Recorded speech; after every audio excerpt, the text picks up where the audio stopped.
कुरुक्षेत्र की लड़ाई सिर्फ जमीन पर नहीं लड़ी गई थी। असल में ये हम सबके अंदर चलने वाली लड़ाई का एक बहुत बड़ा प्रतीक है ना।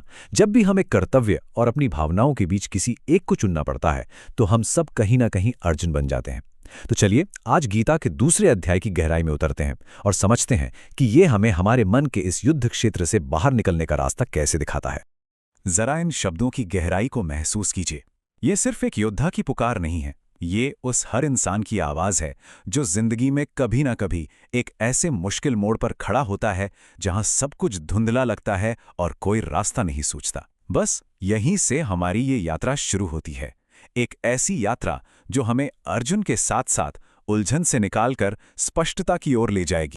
तो भगवान कृष्ण ने अर्जुन को इस संकट से निकालने के लिए क्या रोड मैप दिया, ये रहे वो 5 पड़ाव जिन्हें हम एक एक करके बहुत ही आसान भाषा में समझेंगे। तो सबसे पहले अर्जुन की असली प्रॉब्लम है क्या? वो इतने परेशान क्यों हैं?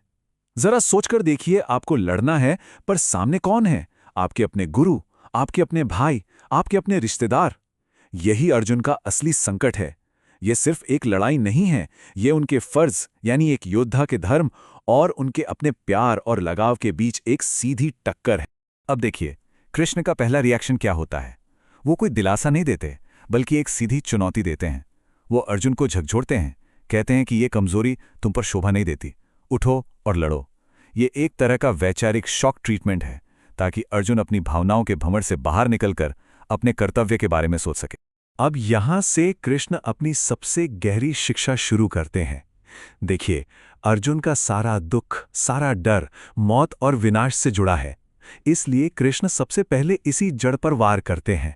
वो जीवन और मृत्यु के पूरे कॉन्सेप्ट को ही एक नया नजरिया देते हैं और इसकी शुरुआत होती है आत्मा के सच से। कृष्ण एक बहुत ही साफ फर्क बताते हैं। कहते हैं ये जो शरीर है ना, जिसे हम मैं समझते हैं, ये तो बस कुछ समय के लिए है। ये बदलता है, बूढ़ा होता है और एक दिन खत्म हो जाता है। लेकिन इसके अंदर जो चेतना है, जो आत्मा है, वो हमेशा थी, हमेशा है और हमेशा रहेगी। वो कभी नहीं मरती। बस ये एक सच पूरे गेम को बदल देता है। और इस गहरी बात को समझाने के लिए कृष्ण एक बहुत ही सरल और कमाल का उदाहरण देते हैं। कितना सुंदर है ये! जैसे हम पुराने फटे हुए कपड़े बदलकर नए पहन लेते हैं, आत्मा भी ठीक वैसे ही पुराने और बेकार हो चुके शरीर को छोड़कर नया शरीर धारण कर लेती है। तो फिर मौत का डर कैसा? मौत तो बस एक बदलाव है, अंत नहीं।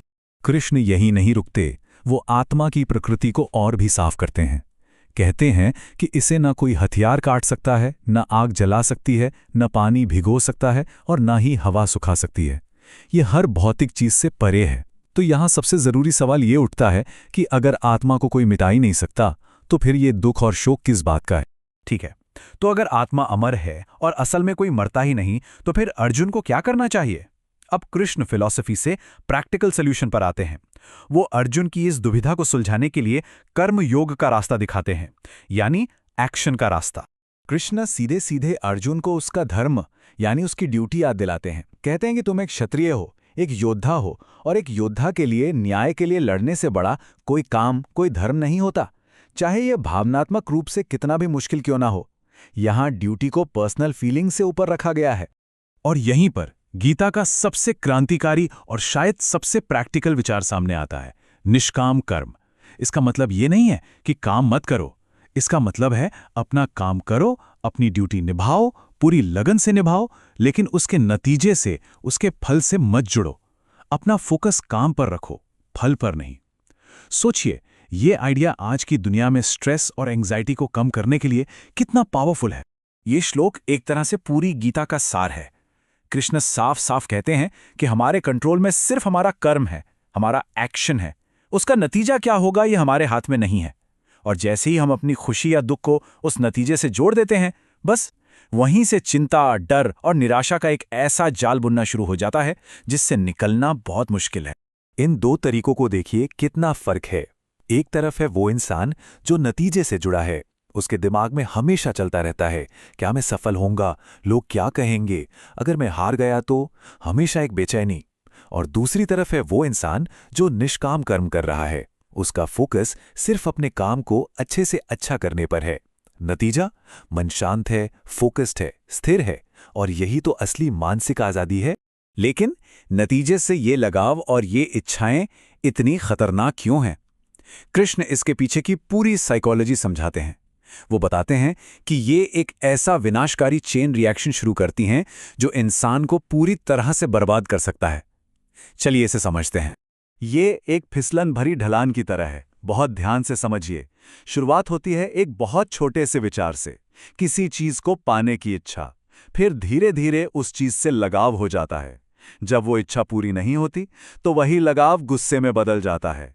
गुस्सा आते ही सही और गलत में फर्क करने की ताकत खत्म हो जाती है और आखिर में बुद्धि का नाश हो जाता है और बस खेल खत्म।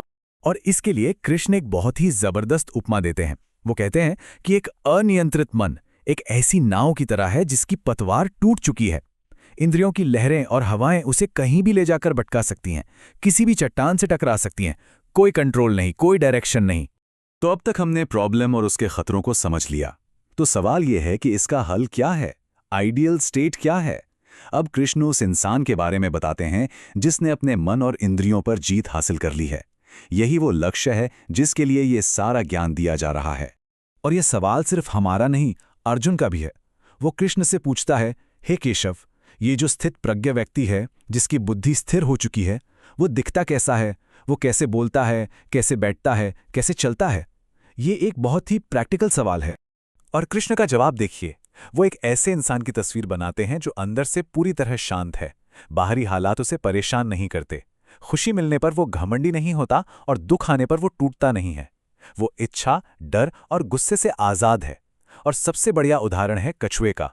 जैसे कछुआ खतरा महसूस होते ही अपने हाथ पैर अपने कवच के अंदर खींच लेता है, ठीक वैसे ही ये इंसान जब चाहे अपनी इंद्रियों को बाहरी दुनिया से खींचकर अपने अंदर स्थिर कर सकता है।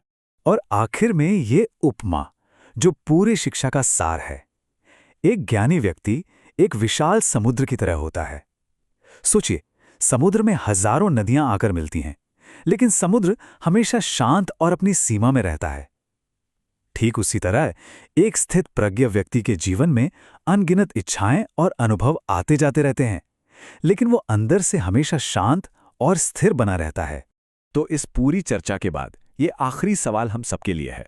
आज की भागदौड़ भरी जिंदगी में, जहां सफलता का मतलब ही बाहरी उपलब्धियां, महत्वाकांक्षा और इच्छाओं को पूरा करना बन गया है, वहां एक शांत मन, एक स्थिर बुद्धि की असली कीमत क्या है?